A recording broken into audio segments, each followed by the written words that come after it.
Hi everyone. Thumbnail देख के आप ये ज़रूर सोच रहे होगे कि 45 दिन का 2 साल से क्या रिलेशन है। Now let me explain you.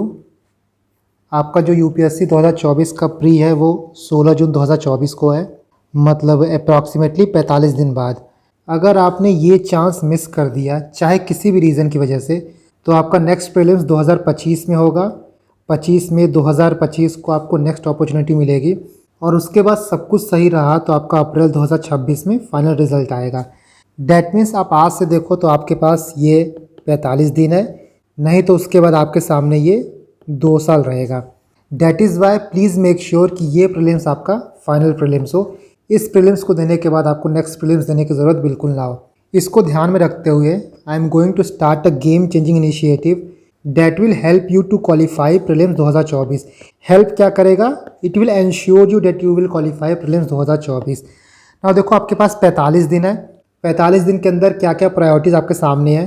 एक तो जीएस को लेके है, दूसरा सीसेट को लेके है। जीएस में हम बात करें तो काफ़ी लोग जीएस को कंप्लीट नहीं किए होंगे, कुछ इधर उधर का टॉपिक होगा जो अभी भी पढ़ना होगा, तो जीएस कंप्लीट करना है आपको। इसके बाद रिवाइज करना है। नेक्स्ट इज़ पीवाईक्यू एनालिसिस, वो भी बहुत इंपॉर्टेंट है, उस पर भी फोकस करना है। And lastly mock test plus revisions. तो ये आपके जीएस की प्रायोरिटीज़ रही। इसके बाद हम बात करते हैं सीसेट की। देखो, सीसेट ना बहुत ज़्यादा इंपॉर्टेंट रोल प्ले करेगा ये इंश्योर करने में कि आप मेंस दे रहे हो या नहीं दे रहे हो। बहुत लोग सीसेट को अभी भी इग्नोर कर रहे हैं, ये देखते हुए, ये जानते हुए कि क्या ट्रेंड बन रहा है। No doubt CSAT year by year tough होते जा रहा है, बट उसके बावजूद भी जो कंसिस्टेंसी, जो फोकस सीसेट मांगता है, जो टाइम सीसेट मांगता है, आप उसको वो नहीं दे रहे हो।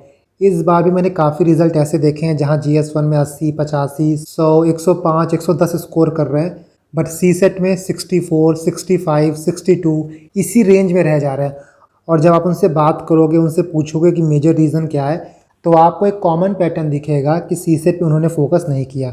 स्पेसिफिकली सीसेट के पैटर्न की बात करें तो 65 to 70% of the question quant से आता है और लॉजिकल रीजनिंग से आता है।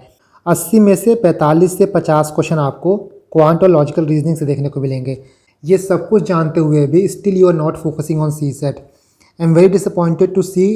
2 दिन पहले मैंने एक पोल किया था, कितने लोग ऐसे हैं जो 5 साल का सीसेट का पीवाईक्यू लगा चुके हैं क्वांट और लॉजिकल रीजनिंग के सेक्शन का। यहाँ पे आप देखो अप्रॉक्सीमेटली 17,000 लोगों ने वोट किया, जिसमें से 68% लोग ऐसे हैं जिन्होंने अभी तक 5 साल का सीसेट का पीवाईक्यू नहीं लगाया है। 68% मतलब अप्रॉक्सीमेटली 12,000 लोग ऐसे हैं जिन्होंने अभी तक सीसेट का पीवाईक्यू नहीं लगाया लास्ट के 5 साल का। तो आप ये देख रहे हो ना कि सैम्पल साइज़ कितना छोटा है। यहाँ पे सिर्फ 17,000 लोगों की बात हो रही है और उसमें भी 12,000 लोगों ने 5 साल का पीवाईक्यू नहीं लगाया है। तो आप ये सोचो कि जो 5 लाख 6 लाख लोग फॉर्म भरते हैं, उसमें से कितने ही लोग होंगे जो 5 साल का पीवाईक्यू प्रैक्टिस किए होंगे। एंड आई अंडरस्टैंड कि कई बार आप सीसेट को ओवरलुक कर देते हो। आप ये सोचते हो कि मैं अभी लगा लूँगा, बाद में लगा लूँगा, एग्ज़ाम के 2 हफ्ते पहले लगा लूँगा। बट सीसेट का पेपर जो अभी आ रहा है वो पहले वाला नहीं रहा। आपको सीसेट में इजी क्वेश्चंस देखने को मिलेंगे, बट उसको आइडेंटिफाई करने के लिए आपके पास क्वांट और लॉजिकल रीजनिंग की नॉलेज होनी चाहिए। 1 साल से आप सब कुछ करते हुए आए हो, तो मैं नहीं चाहता कि ये जो 45 दिन है ना, वो डिसाइडिंग फैक्टर बन जाए। और ख़ासकर इस पॉइंट ऑफ टाइम पे आके मैं आपका हाथ नहीं छोड़ सकता, मैं आपको अधर में नहीं छोड़ सकता हूँ, मैं आपको बीच में नहीं छोड़ सकता हूँ। जीएस पे हमने काफ़ी कुछ देखा है, काफ़ी कुछ सीखा है, कैसे पढ़ना है, कैसे पेपर को अप्रोच करना है, कैसे पीवाईक्यू एनालाइज करना है। अब टाइम है कि हम सीसेट के ऊपर भी फोकस करें। कई बार ऐसा होता है कि हम अकेले होते हैं, अकाउंटेबिलिटी नहीं होती है, कंसिस्टेंसी नहीं होती है, जिसकी वजह से हम चाह के भी अपना 100% नहीं दे पाते हैं। तो चलो, हम भी आपके साथ काम करेंगे, आप भी हमारे साथ काम करो। इन सारी चीज़ को देखते हुए, इन सारे सर्कमस्टांसेस को देखते हुए, I am going to start a CSAT PYQ initiative for pre 2024। अगर आप अपना 200% देने के लिए तैयार हो ना, तो आज ही ये लिख के रख लो कि 2024 का प्री आपका ज़रूर क्लियर होगा। बहुत लोग आपसे बोलेंगे कि 10,000 15,000 लोग सेलेक्ट होते हैं, तो आप अपने दिमाग में सिर्फ इतना रखो कि मुझे बस मेहनत करनी है। हर दिन अपने आप से ये बोलो कि मुझे इस बार प्रीलिम्स कैसे भी करके पास होना है। जो कंसिस्टेंसी, जो डिसिप्लिन आपने 1 साल से मेंटेन करके रखी है, 45 दिन 50 दिन वही मेंटेन करके रखो। इन 45 दिन के लिए अपना बेस्ट वर्जन बन जाओ, अपना 200% दो, बाकी जो होगा वो भोलेनाथ देख लेंगे। एंड आई अश्योर यू कि सब कुछ अच्छा होगा। बस इस लास्ट फेज़ में अपना मोटिवेशन डाउन मत होने देना। ऐसा ही इनिशिएटिव मैंने लास्ट ईयर जीएस के लिए स्टार्ट किया था, जो बहुत ही सक्सेसफुल रहा था और इसका इमेंसली काफ़ी लोग को फ़ायदा हुआ था। चाहे आप रैंक 58 की बात करो, रैंक 313 की बात करो, रैंक 245 की बात करो, काफ़ी लोग इससे जुड़े थे। That is why CSAT का डिफ़िकल्टी लेवल देखते हुए, डिफ़िकल्टी तो एक रीज़न है ही, बट मोस्ट इंपॉर्टेंटली कि कंसिस्टेंसी मेंटेन करने के लिए, अकाउंटेबिलिटी मेंटेन करने के लिए हम ये इनिशिएटिव स्टार्ट कर रहे हैं। हमारा क्या एजेंडा रहेगा? सबसे पहले हम क्वांट और एलआर का पीवाईक्यू कंप्लीट करेंगे लास्ट 5 साल का। 5 साल के ऊपर भी जाएंगे, बट पहले हमारा फोकस रहेगा कि कम से कम 5 साल का कंप्लीट कर लिया जाए, बिकॉज पीवाईक्यू एनालिसिस बहुत ज़्यादा इंपॉर्टेंट रोल प्ले करता है सी सेट में। और ये बात मैंने अपने लास्ट वीडियो में ही क्लियर कर दिया था, जहाँ मैंने आपको सी सेट पीवाईक्यू ट्रेसिंग गाइड दिखाया था। इस साल काफ़ी क्वेश्चन ऐसे आए थे जो डायरेक्टली इनडायरेक्टली पास्ट ईयर से रिलेटेड थे। जैसे आप इस क्वेश्चन को देखो, इससे रिलेटेड 2020 में आपको क्वेश्चन मिलेगा। ये क्वेश्चन आया था, इससे रिलेटेड 2019 में आपको मिल जाएगा। इससे रिलेटेड क्वेश्चन आपको 2015 में मिलेगा। इसके बाद इससे रिलेटेड आपको 2020 में मिलेगा, 2021 में मिलेगा। ये क्वेश्चन 2020 के इक्विवेलेंट था। इस टाइप का क्वेश्चन आप 2021 में देखोगे।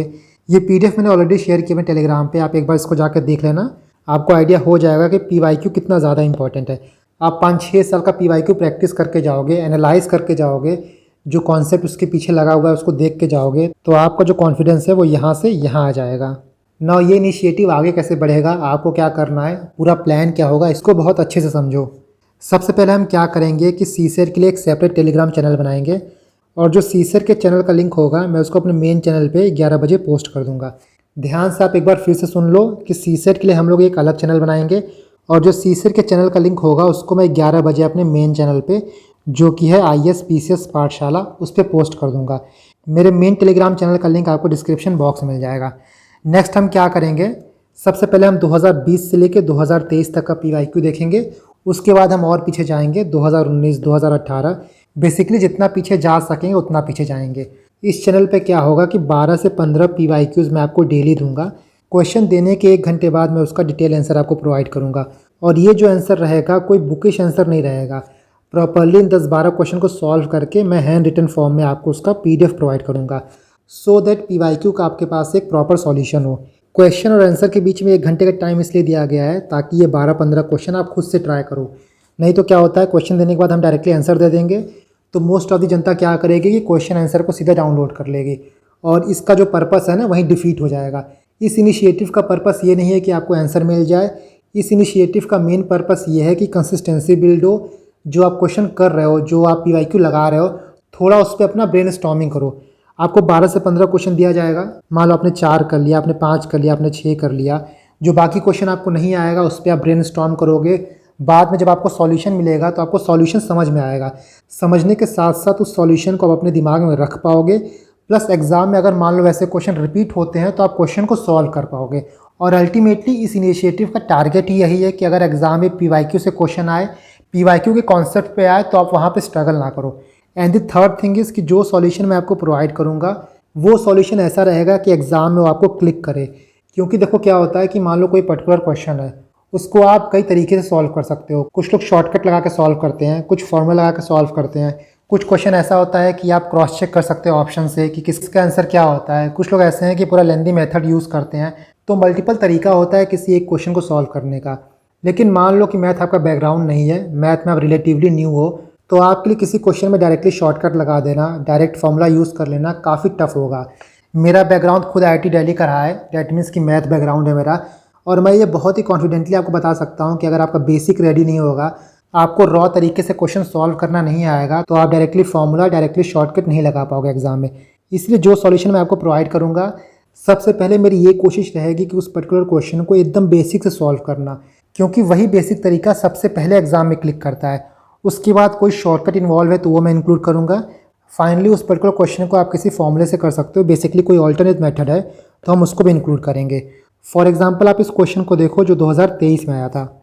यहाँ पे देखो बोला गया है कि if ABC and DEF both 3 digit number such that ABCDEF are distinct non zero digit such that ABC + DEF is equal to 1 1 1 1, what is the value of A + B + C + D + E + F। तो ABCDEF की value पूछा है, सबको add करके value क्या आएगी ये question पूछ रहा है। 2 तरीके से आप इस क्वेश्चन को कर सकते हो। एक आपका नॉर्मल रॉ तरीका है, लेंदी तरीका है, दूसरा आपका शॉर्टकट है। तो जब भी मैं आपको सॉल्यूशन प्रोवाइड करूंगा, सबसे पहले मेरी कोशिश ये रहेगी कि मैं आपको रॉ तरीका बताऊं, क्योंकि जैसा मैंने बोला ना कि एग्जाम में यही रॉ तरीका क्लिक करेगा। हो सकता है बहुत लोगों को शॉर्टकट फॉर्मूला याद भी ना हो या फिर पता ना हो। तो चलो इसको सबसे पहले हम बेसिक तरीके से सॉल्व करते हैं। हमको दिया है A B C plus D E F is equal to 1 1 1 1। That means A B C D E F को जब हम ऐड करेंगे तो हमारा आएगा 1 1 1 1। इतना हमको दिया है। इसके साथ ये बोल रहा है कि A B C D E F जो है वो नॉन जीरो है, मतलब इसमें से कोई भी जीरो नहीं है। यहाँ पे देखो सी प्लस एफ जो है वो 1 आ रहा है। यूनिट डिजिट 1 होने के लिए सी प्लस एफ की वैल्यू क्या होनी चाहिए? C plus F is equal to 1। 1 किस किस कंडीशन में यहाँ पे आ सकता है? या तो सी की वैल्यू 0 हो, एफ की वैल्यू 1 हो, तब यहाँ पे आएगा। बट ये हो नहीं सकता क्योंकि यहाँ पे लिखा है कि A B C D E F जो है वो नॉन ज़ीरो है, तो ज़ीरो तो नहीं होगा। इसके अलावा क्या हो सकता है? अगर C plus F is equal to 11 हुआ तब यहाँ पे 1 आ सकता है। एक यहाँ पे 1 आ जाएगा, एक कैरी हमको यहाँ पे 1 मिल जाएगा। That means C plus F की वैल्यू 11 हो सकती है। पहला हमको कंडीशन मिल गया। अब दूसरा देखो 1 plus B plus E is equal to यहाँ पे 1 दिया है, मतलब ये सम भी 11 होगा, तभी यहाँ पे डिजिट 1 आई है। 1 plus B plus E is equal to 11 हुआ तो बी प्लस ई कितना हो जाएगा? 10 हो जाएगा। यहाँ भी 1 आ गया। 1 plus A plus D is equal to 11 दिया है, मतलब A plus D is equal to कितना हो जाएगा? 10 हो जाएगा। नाउ सबको हम ऐड कर देंगे। ए प्लस डी, यहाँ पे डी है ये, ए प्लस डी 10 आ गया, सी प्लस एफ 11 आ गया, बी प्लस सी 10 आ गया, मतलब ये कितना हुआ? Is equal to A plus B plus C plus D plus F, ये इज इक्वल टू 31 हुआ। इसका करेक्ट आंसर क्या हुआ? डी 31। ये तो आपका एक लेंथी मेथड रहा और एग्जाम में ना मेनली यही मेथड क्लिक करता है। इसका एक शॉर्टकट मेथड है। शॉर्टकट मेथड क्या है? सम ऑफ डिजिट रूल। ये रूल ये बोलता है कि किसी भी इक्वेशन का अगर हम लेफ्ट हैंड साइड का डिजिट ऐड करते हैं तो वो राइट हैंड साइड के इक्वल होगा। मतलब यहाँ पे दिया था कि A B C plus D E F is equal to 1 1 1 1 है। ये कितना हुआ? 1 प्लस 1 प्लस 1 प्लस 1, ये आपका 4 हुआ। That is right hand side के डिजिट का सम कितना हुआ? 4। तो इसका मतलब यह है कि लेफ्ट हैंड साइड के डिजिट का सम भी क्या होगा? वो भी 4 होगा। तो इसमें देखो किसका सम 4 आ रहा है। 2 प्लस 8 ये नहीं होगा, ये नहीं होगा, ये नहीं होगा। 3 प्लस 1 इज इक्वल टू 4। तो आपका सही आंसर हो जाएगा डी।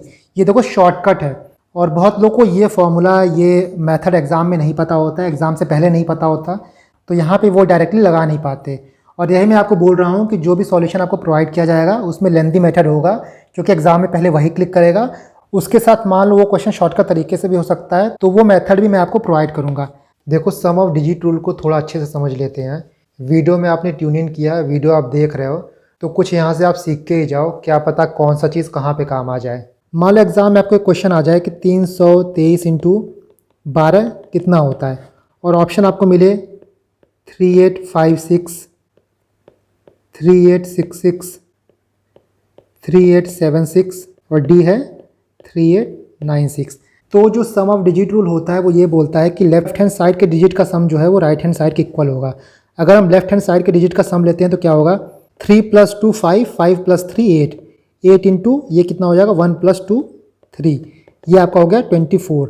लेफ्ट हैंड साइड के डिजिट का सम कितना हुआ? 24। इसको और सिंप्लीफाई कर लो, 2 प्लस 4 इज इक्वल टू 6, तो 6 आपके डिजिट का सम आ गया। अब यहाँ देखो किसका सम 6 हो रहा है। 8 3 11, 11 5 16, 16 6 22, 22 हो जाएगा आपका 4, 2 प्लस 2 इज इक्वल टू 4। पहला गलत हो जाएगा। दूसरा देखो 8 3 11, 11 प्लस 6 17, 17 प्लस 6 23, 23 को करो 2 प्लस 3 इज इक्वल टू 5, ये भी नहीं होगा। सी देखो 3 8 11, 11 7 18, 18 6 24, तो 24 को ऐड करोगे क्या होगा? 2 प्लस 4 इज इक्वल टू 6। आपका सी जो है वो सही हो जाएगा। तो यही जो है वो डिजिट सम रूल बोलता है। एंड लास्टली मान लो कोई क्वेश्चन ऐसा होगा जहाँ पे एक्सप्लेनेशन की ज़रूरत होगी, चाहे वॉइस नोट के थ्रू या फिर वीडियो के थ्रू, तो उसको भी मैं बना के आपको प्रोवाइड करूँगा। जहाँ पे मुझे लगेगा कि इस पर्टिकुलर क्वेश्चन को सिर्फ सॉल्यूशन के थ्रू नहीं समझाया जा सकता है, वहाँ पे या तो मैं आपको वॉइस नोट प्रोवाइड कर दूँगा या फिर एक्सप्लेनेशन का वीडियो। ना आपको क्या करना है, सबसे पहले अपनी एक सेपरेट नोटबुक बनानी है। नोटबुक के ऊपर आप नाम लिख दो कि IPP CSET PYQs, और यहाँ पे सिर्फ आपको CSET की PYQs ही लगाने हैं। जो PYQ मैं आपको प्रोवाइड करूँगा 12-15 हर दिन, उनके फेयर आंसर लिखने हैं। ये नोटबुक आपको ऐसे मेंटेन करनी है कि एग्ज़ाम के एक दिन पहले भी आप इस नोटबुक को देखो तो 2 घंटे 3 घंटे के अंदर आपका पूरा CSET जो है वो रिवाइज हो जाए। एग्ज़ाम के दिन जो GS पेपर 1 और GS पेपर 2 के बीच में आपको गैप मिलता है, वहाँ पे यही नोटबुक आपके सबसे ज़्यादा काम आएगी, क्योंकि ये किसी और का नोट्स नहीं रहेगा, ये आपका नोट्स रहेगा, आपका खुद का बनाया हुआ नोट्स रहेगा, खुद का समझा हुआ नोट्स रहेगा। और तभी इस चीज़ को आप एग्ज़ाम में जाकर रेप्लिकेट कर पाओगे। तो इस पर आप ध्यान देना, गोचा मोची मत करना या फिर पेज इधर उधर मत करना। Neat and clean and decent notebook बनाना ताकि एग्ज़ाम में आप उसको जाकर यूज़ कर पाओ। And the last thing is consistency. मैंने आपको क्वेश्चन दिया, मैंने आपको सॉल्यूशन दिया, आप उसको डाउनलोड करके किसी एक फोल्डर में रख लोगे तो वो रखा ही रह जाएगा, कभी आप उसको यूज़ नहीं कर पाओगे। एटलीस्ट इन 45 दिन के लिए आप कंसिस्टेंट हो जाओ। और इसका जो बेनिफिट है ना, आप 16 तारीख को देखोगे। 16 तारीख को जब आप पेपर 2 दोगे तब आपको रियलाइज़ होगा कि आप कितने कंफर्टेबल पोजीशन पे हो। 5 साल का भी आप PYQ लगाते हो तो 2.5+ क्वेश्चन आप लगा लोगे, और ये 2.5+ क्वेश्चन सिर्फ 20 दिन में आपका कंप्लीट हो जाएगा। इसके लिए आपको सिर्फ और सिर्फ डेली 2 घंटे देने हैं। तो ये तो रहा पूरा प्लान, जो इनिशिएटिव हम फॉलो करने वाले हैं। एक टॉपिक के लिए मैं थोड़ा सा डिलेमा में हूँ, थोड़ा कन्फ्यूजन में हूँ, और इसीलिए मैं ये चीज़ आपसे पूछता हूँ। आप मुझे कमेंट करना, प्लस इसका मैं पोल भी टेलीग्राम पे कंडक्ट कर दूंगा, उसके हिसाब से डिसाइड करेंगे कि हमको क्या करना है। नाउ जो डाउट है वो ये है कि जो क्वेश्चन मैं आपको प्रोवाइड करूँगा, डेली 12 से 15 क्वेश्चन जो आपको दिए जाएंगे, वो मैं आपको कैसे दूँ? टॉपिक वाइज दूँ या फिर ईयर वाइज दूँ? टॉपिक वाइज मतलब कि पहले हम नंबर सिस्टम देख लें, फिर SCF LCM देख लें, फिर प्रॉफिट एंड लॉस देख लें, इस तरह चलें, या फिर ईयर वाइज चलें? 2023 देखें, फिर 22 देखें, फिर 21 देखें, फिर 20 देखें? कौन सा पैटर्न ज़्यादा फिजिबल रहेगा आप मुझे बताना, क्योंकि दोनों में कुछ खामियां हैं, कुछ अच्छाई हैं।